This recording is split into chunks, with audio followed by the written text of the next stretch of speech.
Operation కగార్కి మరికొద్ది రోజుల సమయం మిగిలింది. ఈ సమయంలోనే ఆ పార్టీకి సంబంధించినటువంటి అనధికారిక పార్టీ జనరల్ సెక్రటరీగా ఉన్న దేవుజీ తెలంగాణ పోలీసు ముందు లొంగిపోయాడు.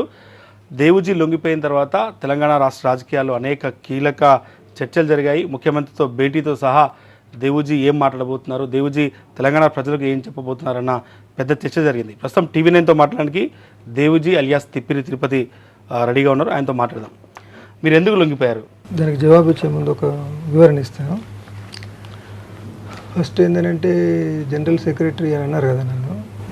నేను పార్టీకి జనరల్ సెక్రటరీ కాదు, అంటే కేంద్ర కమిటీ సభ్యుడిని, PB మెంబర్ని. ఇక రెండోది, తెలంగాణ పోలీసుల ముందు లొంగిపోయారు అంటున్నారు కదా. మేము లొంగిపోలేదు, నేను కానీ మిగతా వాళ్ళు కానీ లొంగిపోలేదు. కానీ దేవుజీ అసలు సరెండర్ కాలేదన్నది, ఆయన అరెస్ట్ అయ్యాడన్న ఒక వార్త కూడా ఉంది. మీరు పోలీసులకు అరెస్ట్ అయ్యారా?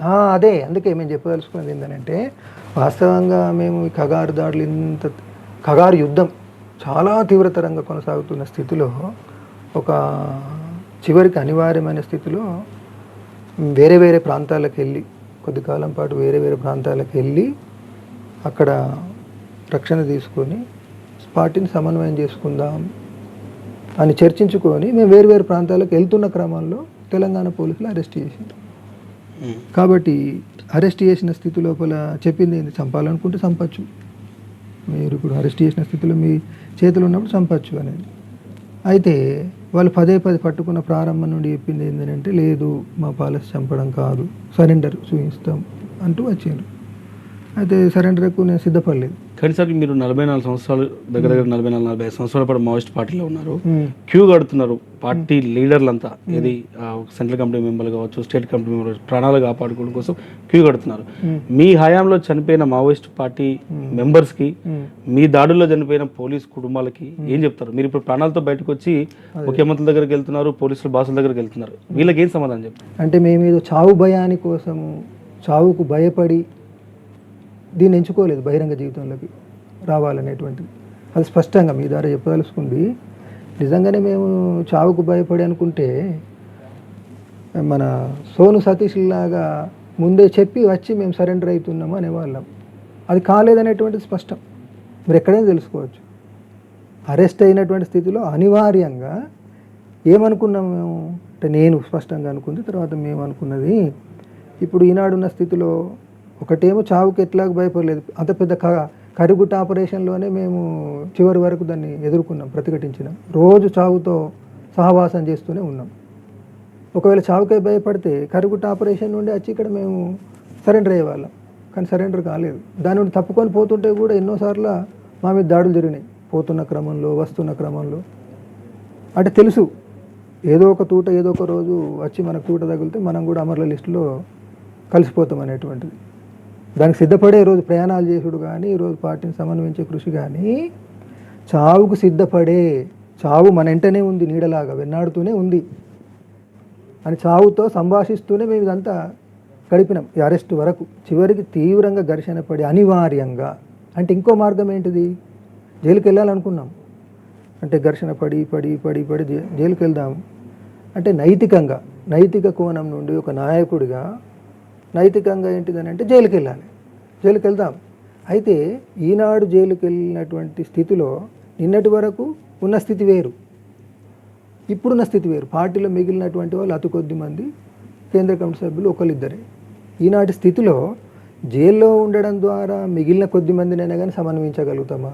సమన్వయించలేము, అంటే సింగిల్ సెల్ వేసేస్తారు. తర్వాత ఇప్పుడున్నటువంటి పరిస్థితులలో మా పార్టీని కానీ, విప్లవోద్యమాన్ని కానీ పునర్నిర్మించి ముందుకు తీసుకెళ్ళాలని అంటే జైల్లో ఉంటే మార్గం లేదు. అంటే మేము ఇప్పుడు చట్టబద్ధ పరిధిలోనైనా పని చేసి ఉద్యమాన్ని పునర్నిర్మాణం చేయాలి అని అంటే జైల్లో ఉంటే అన్ని అవకాశాలు క్లోజ్.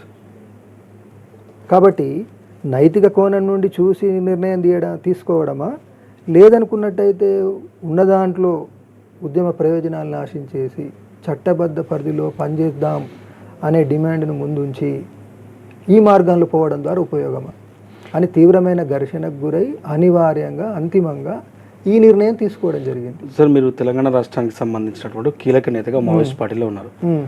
మావోయిస్ట్ పార్టీ ఈ పరిస్థితి ఎదుర్కోవడానికి కారణం ఏమని చెప్తారు సార్? స్ట్రైట్గా ఉద్యమం లోపల, విప్లవోద్యమం లోపల అంటే కోట్లాది మంది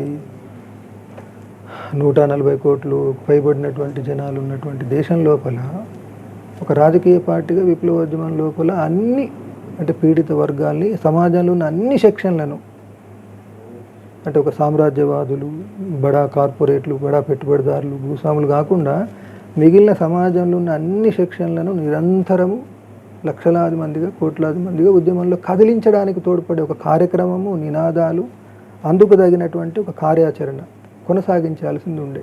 అందులో మేము మా వైపు నుండి జాప్యం జరిగింది. జాప్యం జరిగిందా, లేకపోతే మావోయిస్ట్ పార్టీ ఆ సిద్ధాంతాన్ని ఏదో తుపాకీ సిద్ధాంతాన్ని ఒకటే నమ్ముకొని ప్రజల మద్దతు కోల్పోయిందా? అంటే కేవలం తుపాకీని నమ్ముకోవడం అనేటువంటిది ఏదైతే ఉందో అదొక అపోహ. కేవలం తుపాకీ అని అంటే అది మరొక రకంలో ఏంటంటే తుపాకీ ఆధిక్యంతో అన్నిటినీ చెలాయిస్తాము అనేటువంటి ఒక అపోహను కల్పించడానికి ఉపయోగపడేది.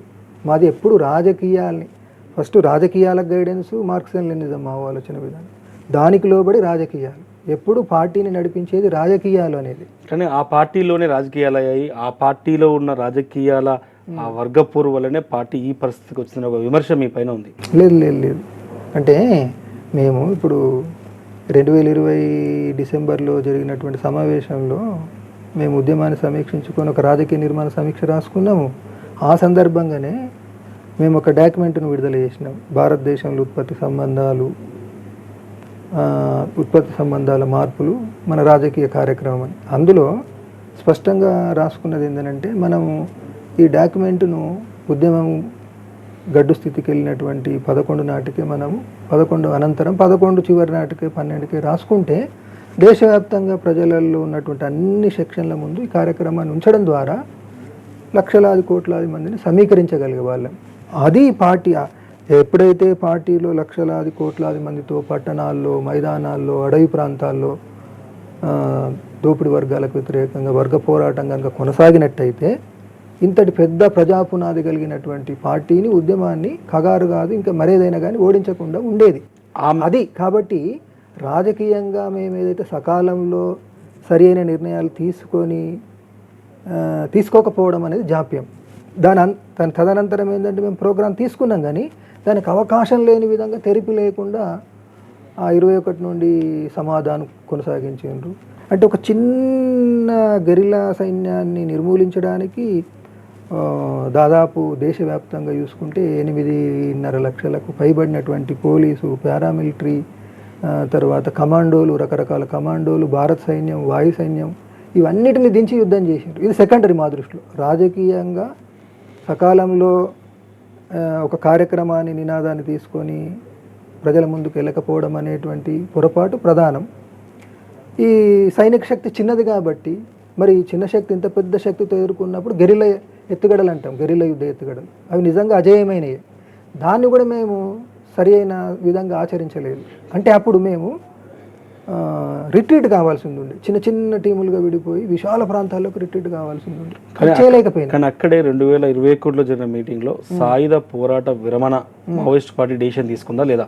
అప్పుడు నంబాల కేశవరావు సెక్రటరీగా ఉన్న సమయంలో, మీరందరూ కలిసి కూర్చున్న సమయంలో, గణపతితో సహా మీరు కూర్చున్న సమయంలో ఈ ఆయుధాల విరమణ చేద్దామన్న ప్రపోజల్ వచ్చిందా లేదా? లేదు, అది రాలేదు.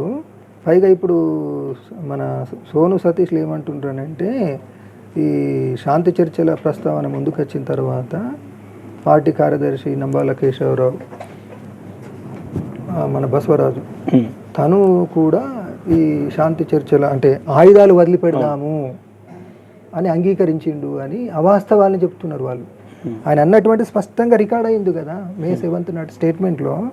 మీరు అంటే కేంద్ర ప్రభుత్వము ఏమంటుంది, లేదా కొన్ని రాష్ట్ర ప్రభుత్వాలు ఏమంటున్నాయి, పదే మీరు ఆయుధాలు వదిలిపెట్టండి, జనజీవన స్రవంతిలో కలవండి అని అంటున్నారు కదా. దీన్ని కేవలం ఒక కార్యదర్శిగా నేను నిర్ణయించలేను, మా పార్టీ యొక్క నిర్మాణ సూత్రాలను అనుసరించి, లేదా ఎవరో 2-3 వ్యక్తులు నిర్ణయించలేరు. దీనికోసం కేంద్ర కమిటీ, పొలిట్ బ్యూరో సమావేశం కావాలి. అయితే ఈనాడున్న స్థితిలో మొత్తం కేంద్ర కమిటీ కానీ పొలిట్ బ్యూరో కానీ సమావేశం కాలేని స్థితి కాబట్టి కనీసం కోర్టుతోనైనా మాట్లాడిన తర్వాత వాటిపైన మా పార్టీ వైఖరిని చెప్తాం.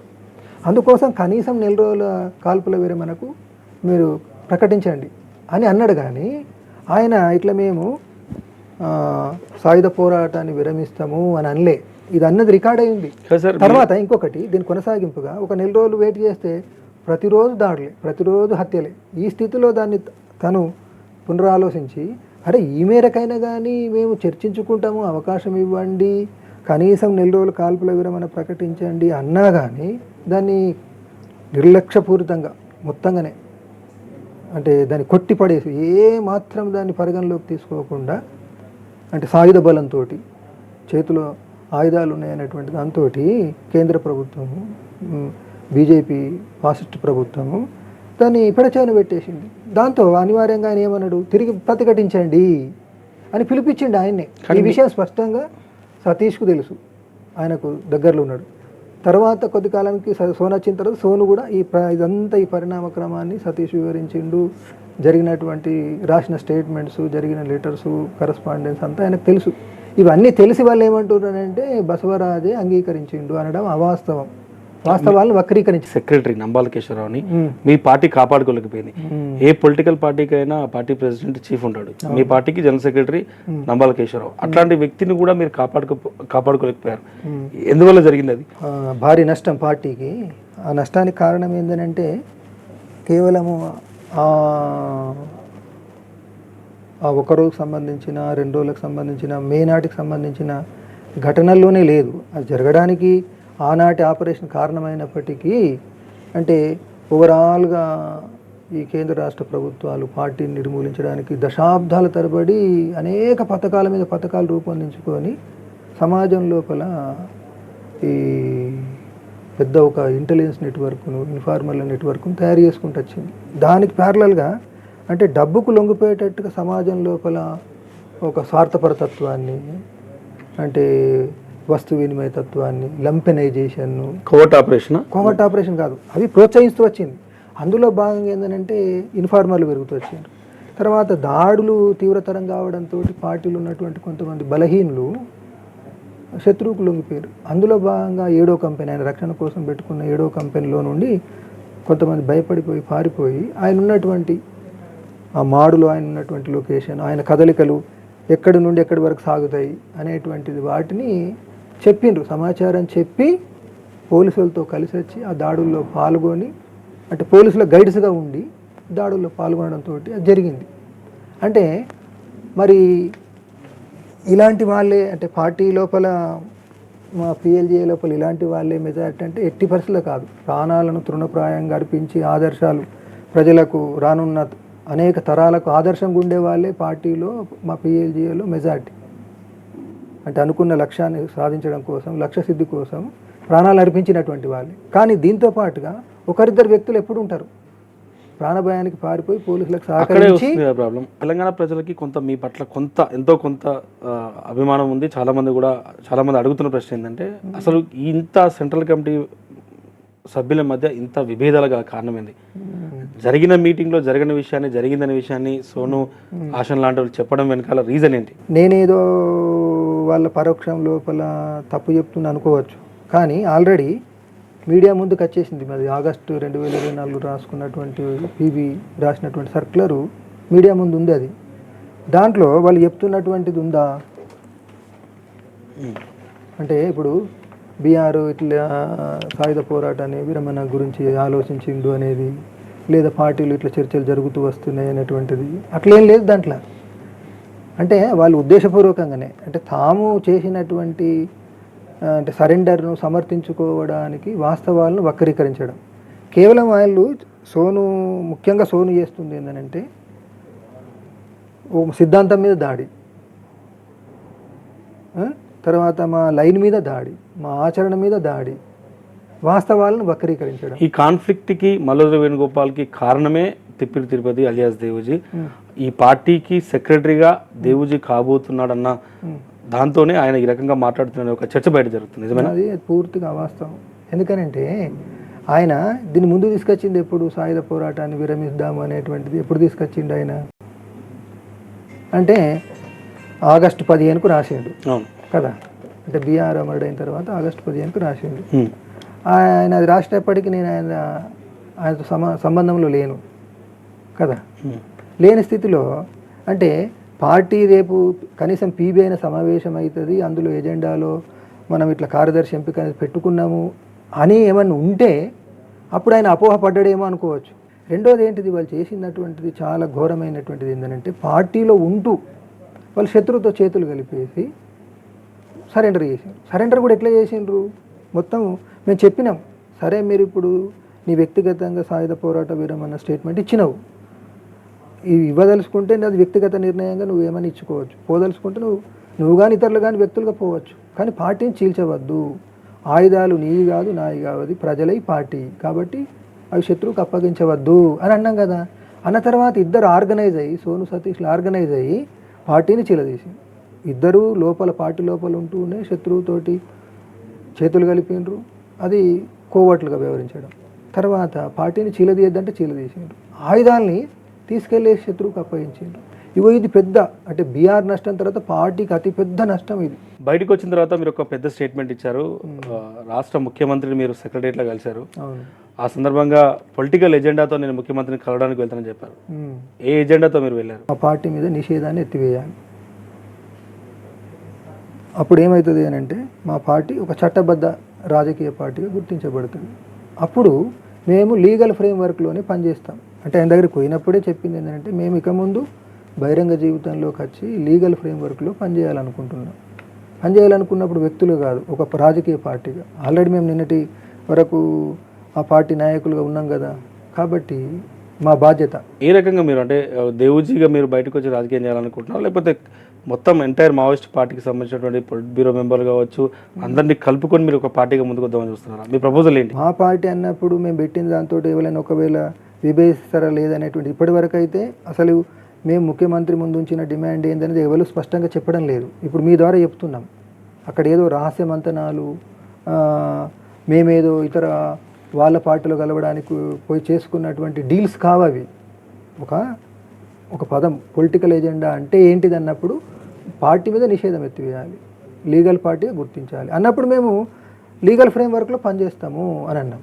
ఇదే సందర్భంగా దీన్ని వెన్నంటే ఏం చెప్పడం జరిగింది అంటే ఇది తను ఈ డిమాండ్ను ముందుంచినప్పుడు ఇది రాష్ట్ర పరిధికి సంబంధించిన అంశంగా లేదు, యూఏపీఏ ద్వారా కేంద్ర ప్రభుత్వం పార్టీని నిషేధించింది అన్నప్పుడు మీరు మీతో విజ్ఞప్తి ఏంటంటే ఈ డిమాండ్ను అమిత్ షా దగ్గర, కేంద్ర హోంశాఖ మంత్రి అమిత్ షా దగ్గర ఉంచడానికి సిఫారసు చేస్తే బాగుంటుంది అని చెప్పడం జరిగింది. తను దాన్ని సానుకూలంగా తీసుకొని అమిత్ షా ముందు కూడా చర్చించాడు. అయితే దాన్ని అమిత్ షా ఏమన్నాడు అనేటువంటి విషయం ఇంకా స్పష్టంగా తను ఇంకా చెప్పలేదు. అయితే దాని వెన్నంటి మేము ఏమన్నామనంటే ఇక్కడనే ఒక స్పష్టం చేయదలుచుకున్నది, ఒకవేళ పార్టీని లీగల్ పార్టీగా కనుక గుర్తించినట్టయితే మేము దాని వెన్నంటి పిఎల్జిఏను అంటే మా పీపుల్స్ లిబరేషన్ గెరిల్లా ఆర్మీ ఉంది కదా, దాన్ని మేము రద్దు చేస్తాం. అంటే సాయుధ పోరాటం అనేది ఉండదు. మేమే అడుగుతున్నాం కదా, మా పార్టీని లీగల్ పార్టీగా గుర్తించండి, లీగల్ ఫ్రేమ్వర్క్లో పనిచేస్తాం అని అన్నప్పుడు దాని వెన్నంటే ఏంటిది ఎవరైనా అడిగేది, మరి మీ పిఎల్జిఏ ఉంటుందా, మీ సాయుధ విభాగం ఉంటుందా అంటే ఉండదు. అంటే మేము ఇది మోసగించే ఎత్తుగడ కాదు, డిసీవింగ్ టాక్టిక్స్ కాదు అని కూడా స్పష్టంగా చెప్పినాం. లీగల్గానే పనిచేస్తాం అన్నప్పుడు ఆటోమేటిక్గా మా పిఎల్జిఏ ఉండదు అని చెప్పినాం. అయితే తను ఏమన్నాడు, మొన్నటి సెకండ్ ప్రెస్ మీట్ సందర్భంగా 130 మంది బహిరంగ జీవితాలకు వచ్చిన సందర్భంగా తను ఏమన్నాడనంటే దేవుజీ పార్టీని రద్దు చేస్తా అని హామీ ఇచ్చిండు అన్నాడు. అది వాస్తవం కాదు. మార్చ్ 31 ఆపరేషన్ కగార్ కంప్లీట్ అయ్యింది అనేది చెప్తున్నారు. ఆ లోపు ఖచ్చితంగా మావోయిస్ట్ పార్టీ పూర్తి స్థాయిలో దేశవ్యాప్తంగా తుడిచిపెట్టే అవకాశం ఉందా? అంటే ఇప్పుడు ఎప్పుడైనా కానీ అది భవిష్యత్తు అని చెప్పలేం మనం. ప్రపంచమంతా అడుగుతుంది గణపతి ఎక్కడ అని, మీకు ఏమైనా సమాచారం ఉందా? గణపతి ఎక్కడ ఉన్నాడు ఏందని? నాకే కాదు, పార్టీ లెవెల్కు లేదు. అది మా నిర్ణయం. ఎందుకంటే పార్టీలో కొంతమంది రక్షణకు సంబంధించి రక్షణ చర్యలు చేపట్టాలి అని అనుకున్నాం. ఆ రక్షణ చర్యలు చేపట్టాలనుకున్నప్పుడు కొంతమంది వ్యక్తుల గురించి కేవలం కార్యదర్శికి మాత్రమే, ప్రధాన కార్యదర్శితో మాత్రమే చర్చించుకొని ఆ రక్షణ చర్యలు చేపట్టాలని, అందులో భాగంగా అలాంటి కొంతమంది కీలక వ్యక్తుల గురించి ఎవరు ఎక్కడున్నారు ఏంటిది ఏం కథ ఇతరులకు ఎవరికి సీసీ సభ్యులకు కానీ పీబీ సభ్యులకు కానీ ఎవరికి అవసరం లేదని మేమే అందరం కలిసి ఉమ్మడిగా తీసుకునే నిర్ణయం. పార్టీని కనుక కేంద్ర రాష్ట్ర ప్రభుత్వాలు లీగల్ పార్టీగా గుర్తిస్తే దాని మీద ఆధారపడి మేమే పిలిపిస్తాం. ఇక మనం సాయుధులమై లోపల ఉండాల్సిన అవసరం లేదని ఇది అంగీకరించకుండా ఎంతసేపు వాళ్ళకి పిలిపిస్తారా వీళ్ళకి పిలిపిస్తారా అంటే అది రాజకీయేతరమైనటువంటి ప్రక్రియ అవుతుంది. ఏదైనా కానీ అంటే ఒక మావోయిస్టుగా ఎప్పుడైనా కానీ ఏదైనా విషయాన్ని చెప్పే తీరుకు సంబంధించింది రాజకీయాల ఆధారంగా ఉంటుంది. కాబట్టి ఇది రాజకీయేతరమైన ప్రక్రియ కదా. మీరు అంగీకరించకుండా ఏ ప్రాతిపదికన చెప్తాం మేము. ముఖ్యమంత్రి మీటింగ్లో మీరు చేసిన డిమాండ్లు కొంత విమర్శలకు దారితీశాయి. రివార్డ్ని ₹1,00,00,000 పెంచడం, 5 ఎకరాల భూమి అడగడం అనేది దేనికి నిదర్శనం? అది ఇప్పుడు చివరి క్షణం లోపల అది వాస్తవంగా మా ఎజెండాలో లేదు, మేము ఇచ్చిన దాంట్లో కూడా లేదు. అంటే చివరి క్షణం లోపల మా వైపు నుండి అది తొందరపాటుతో కూడినటువంటి విధంగా అది అడగడం జరిగింది. అది మా పొరపాటు. అది ఇంత అర్బనైజేషన్ అయిన తర్వాత మావోయిస్ట్ పార్టీకి ఇంకా ప్రజల్లో ఎక్కడో దగ్గర మద్దతు ఉందని మీరు భావిస్తున్నారా? అర్బన్లోనే మద్దతు ఉంది అనుకుంటున్నాం. అంటే ఇప్పటికీ దేశం లోపల అనేక కాలేజీల్లో యూనివర్సిటీల్లో విద్యార్థులు మావోయిస్టు భావజాలంతో పనిచేస్తున్న వాళ్ళే మావోయిస్ట్ పార్టీకి మద్దతు ఉందనే దానికి వ్యక్తీకరణ. అట్లాంటి ప్రభుత్వాలు చెప్తే నెక్స్ట్ టార్గెట్ అర్బన్ నక్సలైట్లే అని. అర్బన్ నక్సలైట్ మేము అదే చెప్తున్నాం కదా. మీరు పార్టీని మేము లీగల్ పార్టీగా మార్చాలని సిద్ధపడుతున్న స్థితిలో మళ్ళీ ఈ సమస్యను మళ్ళీ కేంద్ర రాష్ట్ర ప్రభుత్వాలే మళ్ళీ ఈ సమస్యను అంటే ఇప్పుడు మేము లీగల్ పార్టీగా పనిచేద్దామన్న స్థితిలో మళ్ళీ మీరు సాయుధ శక్తితోటి మళ్ళీ అనివార్యంగా ఆయుధాలు పట్టుకునే దిశగా నెట్టివేసేటువంటి పదజాలమే అర్బన్ నక్సల్స్. అలాంటి వాటికి పూనుకోకూడదు అని మేము పదే చెప్తున్నాం కదా. వేధించకూడదు, ఊపాను రద్దు చేయాలి, మావోయిస్ట్ పార్టీ మీద నిషేధం ఎత్తివేయాలి, అర్బన్ నక్సలైట్లు అనే పదమే తప్పు, అలాంటి వేధింపులు చేయకూడదు అని అంటున్నాం. ఈ అరెస్ట్ తర్వాత పోలీసులు మీ పట్ల ఉన్నటువంటి వ్యవహారానికి సంబంధించి అంటే ఇప్పుడు మా వైఖరి కూడా మాది పాలసీ, ఎప్పుడన్నా ఆంబుష్లు కానీ రైడ్లు కానీ చేసినప్పుడు బందీలుగా చిక్కినటువంటి వాళ్ళ పట్ల గౌరవ మర్యాదలతో వ్యవహరించాలి, సమానులుగా చూసుకోవాలి అనేది ఒక యుద్ధ నీతి. అది మేము పాటించినాము. వీళ్ళు కూడా ఏంటంటే ఇప్పుడు మమ్మల్ని అరెస్ట్ చేసిన తర్వాత అగౌరవపరిచే విధంగాను వేరే విధంగా అయితే వ్యవహరించలేదు. చివరి క్వశ్చన్, తెలంగాణ ప్రజలకి TV9 ద్వారా మీ అరెస్ట్కి సంబంధించి కావచ్చు, ఫ్యూచర్లో మీ రాజకీయ అరంగేటానికి సంబంధించి కావచ్చు, చివరి మాటలు ఏం చెప్తారు? లీగల్ ఫ్రేమ్వర్క్లో సిపిఐ మావోయిస్టు తరఫున లీగల్ ఫ్రేమ్వర్క్లో ప్రజల దైనందిన మౌలిక సమస్యల మీద మేము పనిచేస్తాం, పోరాటాలు చేస్తాం. అన్ని సెక్షన్లకు సంబంధించిన, అది పట్టణ మైదాన అటవీ ప్రాంతాలకు సంబంధించినటువంటి అన్ని సెక్షన్ల సమస్యల మీద, దైనందిన మౌలిక సమస్యల మీద ప్రజల్ని కూడగట్టి మేము కృషి చేస్తాం, పోరాటాలు చేస్తాం అనేది. ఇది మావోయిస్ట్ పార్టీకి సంబంధించిన కీలక నేత దేవుజీ చెప్పిన విషయాలు. తాను సరెండర్ అవ్వలేదు, తాను పోలీసులకి అరెస్ట్ అయ్యాను, దాంతోపాటుగా ఫ్యూచర్లో పీడిత ప్రజల కోసం అందరినీ సంఘటితం చేసి మావోయిస్ట్ పార్టీని ఒకవేళ మావోయిస్ట్ పార్టీ ఒక రాజకీయ పార్టీ రూపంలో వచ్చి ప్రజలకి అందుబాటులో ఉంటామనే విషయాన్ని అయితే మావోయిస్ట్ పార్టీకి సంబంధించిన కీలక నేత దేవుజీ చెప్తున్నారు. కెమెరా పర్సన్ రంగతో, విజయ్ TV9 హైదరాబాద్.